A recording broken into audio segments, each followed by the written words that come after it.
ნინო, მომიყევი ბედობაზე და აუცილებლად ის ისტორია მინდა რომ გაიხსენო. მორიგე რო იყავი ყოველ ახალ წელს, ვითომ?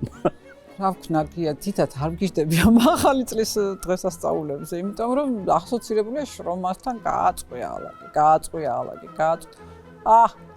აქ მაქვს, მოკლედ პროფესია ხელს ვიწყობდა და ახალ წელს ხომ მორიგეობაზე რო იყო, კენჭს ვყრიდით, ვის შეხვდებოდა და ერთხელ მომივიდა ეს კენჭი, ამოვიღე კენჭის ყრის დროს, რომ მე უნდა ყოფილიყავი ახალ წელს მორიგე და რო დავჭი, ისეთი კარგი იყო, იმიტომ რომ ის პროფესიული რაც ის არ მღლის და ეს სახში ეს ამდენი ხალხი მიიღე ჩაი ნახევრად გამივსე, ყავა უშაქრო და ყველა სხვადასხვა რომ და ისტერიკა მაქვს მაგას. და მივხვდი რომ ძალიან კარგია და დილით რომ დავბრუნდი სახში, ყველაფერი დარეწყილი დასუფთავებული, ალაგებული დამხვდა. თეთრ ეს რა კარგი ყოფილა მეთქი და მომავალწელს ჩემით დავნებდი სახში მოვიდი ეს რა ბედი მაქვს მეთქი ისე მე ამოვიყე ეს მეთქი.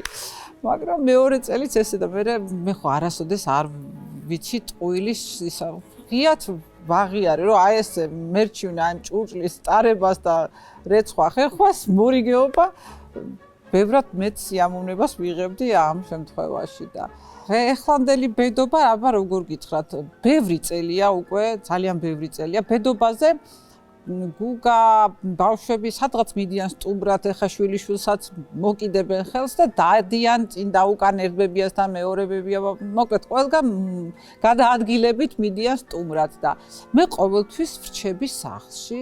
ტელევიზორები ყველა ოთახში ჩართულია, ეს თბილი სახლი და გადავადგილდები, ხმას არ ვიღებ.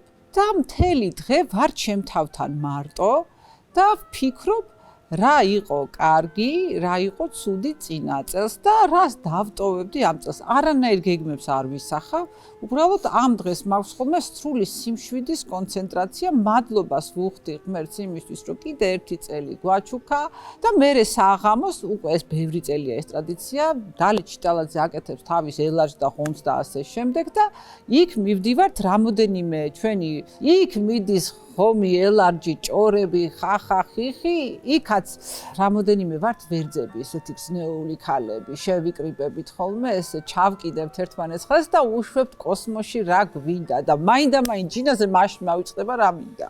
რა გინდა, მოდი. და მაშინ სულ ვეუბნები ღმერთო, გააკეთე ისე როგორ გინდოდეს და გემეტებოდეს ჩემთვის. ოღონდ ჩემი მონაგარი ცოცხალი და ჯამთელი მყავდეს და რა ვიცი, ასე ხან კარგად, ხან ცუდად ვაგორებ ამ სიცოცხლეს და ვარ. და მადლობელი ღმერთის ყოველთვის. იყავი ბედნიერ. შენ და სამზარეულო, ვიცი, გიყვარს თუ არ გიყვარს, მაინც ამზადებ. ძალიან კარგი მზარეული ვარ, დედაჩემი შვილი სხვანაირი ვერც იქნებოდა, უბრალოდ ფიზიკურად ვეღარ ვახერხებ, გია ვიღლები, უზომოდ ვიღლები, თუმცა გუგას ძალიან უყვარს რაღაცა ეს მე რო გავუწყობ ხოლმე, აი მაგ დროს გაუკეთე რა მოხდება. თელ დედამიწას დედამიწა რო დავუდო წინ, იმას არ იმჩნევს და კატლეტი რო გავუკეთო, იმაზე არის ჭკვიდან გადასული და აი ვერ ხვდები, მართალია ეს რომ მამაკაცების გულთან მისასვლელი გზა კურსზე გადის, რომ მე მგონი მართალია, არ მინდა ვიწუნო, მაგრამ მე მგონი არის მას სიმართლე. კარგი, არაწყენინო ეხლა ამას რო გაიგებ. მაგრამ ყოველ დღე რო გავაკეთო, მაშინ არ დავფასდები. ძალიან კარგია ეს დიალოგი, ასე დილამდე შეგვიძლია. გია, ერთხელაც გვესტუმრე ჩვენ ამ გოგუების თავშეყრაზე დალისთან. წამოვალ.